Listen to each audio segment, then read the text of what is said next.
America's #1 show on pop culture and politics. This is the Michael Medved Show. And another great day in this greatest nation on God's green earth. Less than 3 weeks to go before a fateful election. That means the two parties are making their closing arguments. They just have a limited amount of time, a few days really, in which to make their case to the American people. The Republicans are out there making the case for smaller government, lower deficits, lower taxes. And the Democrats are out there making the case that the Republicans are a bunch of bums. That's basically all they're saying. And what kind of bums? The kind of bums who are dominated by foreign money. Yeah, that's the latest from President Obama.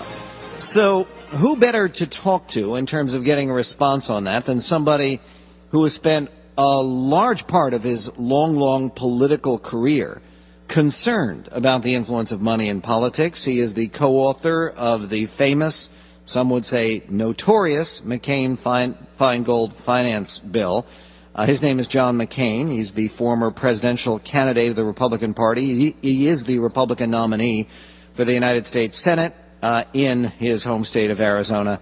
Senator McCain, great to speak to you. What do you say to the President of the United States, who says now that his enemies are being dominated by foreign interests? Well, first of all, Mr. President, it sure is a sign of desperation. When I travel around my state of Arizona and travel around the country, people don't come up to me and say, hey, what about this foreign money? You know what they say? They say we want jobs, we want economy to improve, we want to stop the spending.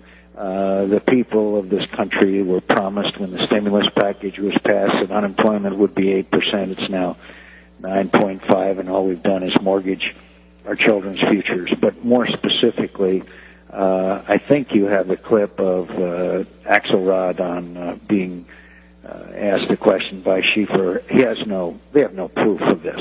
And my final point, Michael, is that I don't know where the president's outrage was when he was a candidate for president, when they got around $250 million in contributions, which they didn't report because they were less than $250. So basically what happened is people could make multiple contributions of $249 without it having to be reported, because the president, which he had pledged not to do, decided not to take public funding. So there's never been any audit or accounting of what they call smurfing, I believe, and that is you just have multiple contributions. There were some cases where thousands of dollars were contributed in that fashion. So, and finally, the outfits that seem to be outraged now, the so-called watchdogs, Century 21 and Crew and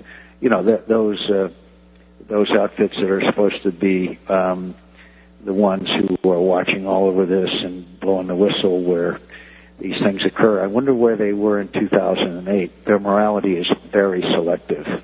1-800-955-1776 is our phone number. Speaking with John McCain, senior senator from Arizona.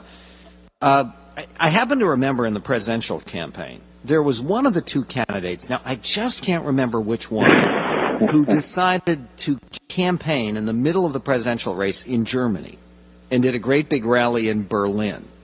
And during the presidential campaign, that particular candidate, I don't think it was you, Senator, that particular candidate wasn't concerned about foreign influence on the American election.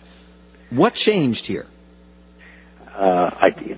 Again, it's one of these desperate kind of moves. They see this wave coming, and by the way, please, people who want this wave to really bring us majorities in both houses, do not get overconfident. That it's not over till it's over. We have 4 House races here in Arizona which are imminently winnable. A guy named Paul Gosar up in northern part of our state running against Kirkpatrick, David Schweiker here running against Harry Mitchell. We have Jesse Kelly, who's running against Congresswoman Giffords, and our sleeper race is a young woman who is a physicist who's, by the way, on her sign said, yes, maybe it does take a rocket scientist, named Ruth McCutcheon, who is taking on Congressman Raul Grijalva, the same guy that said that people that they should boycott our state. This is a congressman representing the people of Arizona, including a large Hispanic population, advocated harm to the state of Arizona, if you can believe that. And I'm not saying that Ruth McCutcheon can win, but it's going to be fun to watch on election tonight. And Jesse Kelly down there is running a strong race. So we got a chance of picking up 4 House seats here in Arizona, and it's exciting and fun. Well, that's the story I'm hearing from everywhere, Senator. It's an amazing thing. And talking about this foreign money, George Soros, of course, has spent, some people say, $200 million on Democratic causes in 2004 for the Kerry campaign in 2006. He's sitting this one out. 2008, yeah. And he spent heavily to defeat you. He spent. Do you know how much Soros poured into the Democratic cause in your? We will never know. We will never know. But it's obviously huge millions that he poured into the campaign, and he has in the past. And of course, again, the outrage was very selective. I never heard one of these good government organizations complain about that. But they seem to. This time, Soros just announced he's sitting this one out completely. He's not giving any money to Democrats. And he was asked... Maybe he doesn't want to back a losing horse. Well, this is what he said. He was asked today in Washington why he was sitting it out. And he says, since I didn't succeed in 2004, I remained engaged in 2006, 2008. But I'm basically not a party man. I'd just been forced into that situation by what I considered the excesses of the Bush administration. And then he was asked by the interviewer in Washington, aren't you concerned about the Republicans winning both houses? And he says, yes, it concerns me because I think they're pushing the wrong policies, but I'm not in a position to stop it. Listen to this. I don't believe in standing in the way of an avalanche. Way to go, George. I knew that sooner or later I would agree with Mr. Soros. But again, please caution our listeners. Look, union money is pouring in, outside money is pouring into this state, as I'm sure it is all over the country. Now's the time to get cranked up. There are still, as you know, Michael, there are many voters, fairly decent percentage of voters who don't make up their minds until the last 24, 48 hours, and we've got to ID our people and get them out. And so the thing that makes me most nervous about this is the kind of a victory lap that some people are taking before the votes are counted. So please, no one. I would rather underestimate this race than get too cocky. By the way, I still think we can take the Senate, too. You bet. 1-800-955-1776, our phone number. Speaking about taking the Senate, President Obama announced yesterday that he wants to ram through the lame duck session of Congress another $50 billion of federal spending for infrastructure, for highways and, above all, light rail and high-speed rail, his favorite kinds of projects. Senator, can he count on your support for $50 billion in new spending? As soon as he finds out ways to pay for it, number one. Number two is, what about all the stimulus money that went into those same projects? Whatever happened there? I've seen the signs. The American Recovery Act or whatever it is. What was the good news out of the last injection of the mortgaging of our children's futures and grandchildren's? I mean, the guy, he cannot get off of that. I mean, you'd think that he'd gotten sort of a message saying, stop the spending, but he doesn't seem to have gotten that message. Every time he goes someplace, he proposes $1 billion here, $2 billion, $5 billion, in this case $50 billion, in hopes that somehow that will generate support from these various special interest grouping. What it is really, Michael, it's just an expanded version of what members of Congress do when they pork barrel and earmark. You know what I mean? That's exactly right. It's trying to buy votes. It's also like a gambler. You keep thinking that, well, I'm already 50,000 in the hole. I should risk an additional 2,000, 5,000, 10,000, or in this case 50 billion, and this time I'm going to win. The roulette wheel is going to come out. When we come back, we have to go to a break. Senator McCain, as you can imagine, we get callers all the time, and people who write to me. They say, oh, McCain administration, that would have been no different. I want to hear directly from you. What would be the main differences if you were sitting, not in the Senate of the United States where you continue to serve the public, but if you were sitting in another office as President of the United States, what would have been the main differences with the McCain administration and what we're seeing today? We will be back with your calls and with the senior senator from Arizona, former presidential candidate, ongoing public servant, and conservative hero to me, John McCain. Michael Medved Show. 1-800-955-1776. 1-800-955-1776. This is the Michael Medved.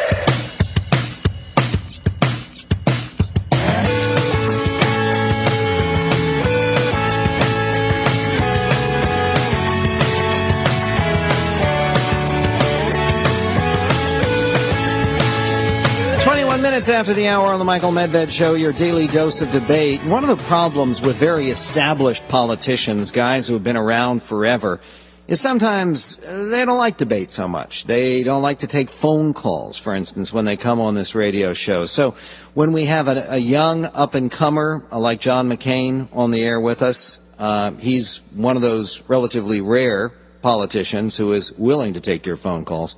1-800-955-1776.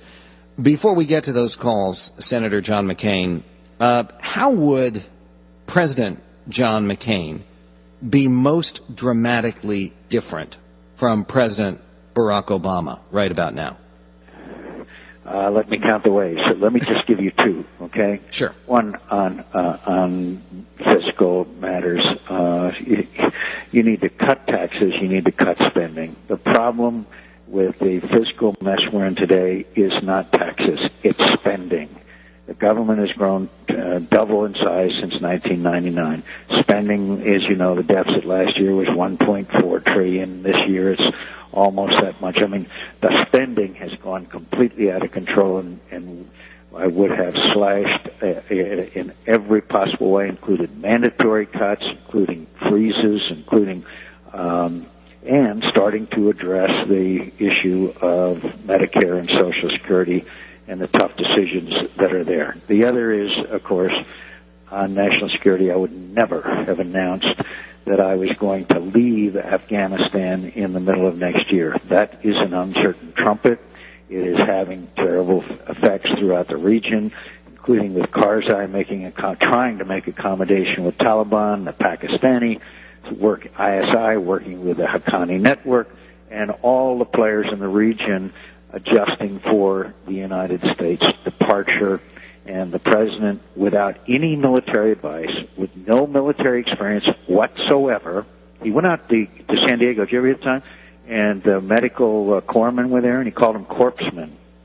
Maybe he thought it was the Day of the Living Dead. But the fact is that he made the decision to withdraw from Iraq the middle of next year based on no military advice whatsoever. Read Woodward's book or excerpts from it, and you'll find that his lack of knowledge and experience or background on national security issues is really concerning. Let's go to Gene in Atlanta. You're on the Michael Medved Show with John McCain. Hi, Gene. Michael, enjoy your show. Senator McCain, it's an honor to talk to you. Thank you for your service to our nation. Thank you, Gene. You got a great guy named Johnny Isaacson that's running for re-election, and I know he's doing just fine. Yes, sir. We appreciate his work too. Senator, what can the Republicans do back if you gain control back of anything, the House or the Senate? What do you foresee the Republicans doing differently to get us back on track and to get us back to where people have confidence in their leaders? That's, I believe, is the problem. People in this nation do not have confidence in their leaders. How do we get back to that? Well, thank you, Gene. You make a valid point, and the elephant in the room for Republicans is that they don't approve of Republicans any more than Democrats. We're going to have to prove that we will do things differently than the last time that Republicans had control of Congress and the White House. So we let spending get out of control. So the first thing is spending and get some kind of fiscal discipline back into government. The second thing is that we need to address Obamacare by repeal and replacing. We can do that with the money bills, the appropriations bills, because as you know, Congress has control of the purse. And also, when you get majorities, then you can hold hearings and investigations. You can hold an administration accountable. Congress and congressional committees have subpoena power, and that is really one of the key elements, educating the American people as to exactly, one, how far left this administration is, and two, the abuses of power. I mean, these appointment of these czars that goes on and on. Just without the accountability to Congress. And the waste of federal money, which is so extraordinary.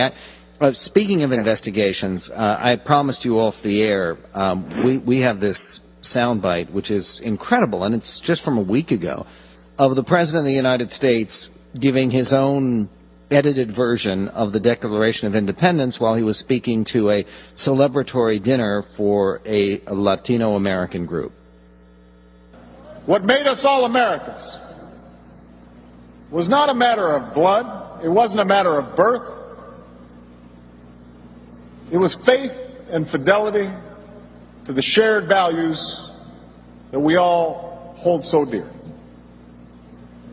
We hold these truths to be self-evident, that all men are created equal,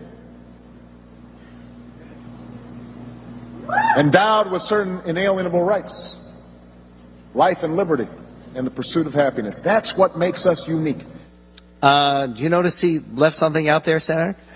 Was that a Freudian slip or an intentional slip? Why would the president quote and not have the exact words down? But second of all, I think it's really hard to believe that the president would leave out the most important, in my view, aspect of that whole immortal saying is endowed by their creator. Well, exactly. And by the way, when you see the video, and we'll send it to you, he's looking at the teleprompter, and I'm sure the teleprompter had the Declaration of Independence and endowed by their creator with certain inalienable rights, and he was looking at it and struggling with a long pause, and he just decided not to say it. I think it's extraordinary. Doug in San Diego, you're on the Medved Show with John McCain. Well, thank you, sir, and you. It's an honor indeed to talk to you, Senator McCain. I've never been your number one fan, but I do respect you, and I respect you a lot, even though I've disagreed with your policies and your stances from 2005 to about 2008. Okay, get to the question. The question is how you got 6 toss-ups in the states right now. 6 toss-ups, and out of those 6 toss-ups, I only see 2 going Republican, and that is because of the non-citizen vote inside that's not being tracked. When you can just register. Okay, so the question would be, Doug, Senator McCain, what can we do to make sure that only citizens, legal voters, actually vote? Well, we need to have volunteers at every polling place to make sure that only eligible voters will vote, and that doesn't mean that you discriminate on the basis of color or ethnicity. It means that we enforce voting laws. Doug, I'm coming over to San Diego on Friday for an event with Carly Fiorina. It's with veterans and others. I hope you can show up, and even if you've disagreed with me, my friend, I hope you'll get behind her. Whoever the senator from California is, it matters. And second of all, I have never known a more partisan, more out-of-step senator in the United States Senate than Barbara Boxer. The way she treats the military and the way she has treated others, among other things, and she's been totally ineffective in the Senate of the United States. So hope everybody will turn out in San Diego this Friday. You can call the Carly Fiorina campaign, and we'll get all the details. And listen, we're grinding down the last 3 weeks here. Let's get a great turnout for Senator McCain and future Senator Fiorina. When we come back, some amazing news from new polling numbers. We'll get to that in a minute.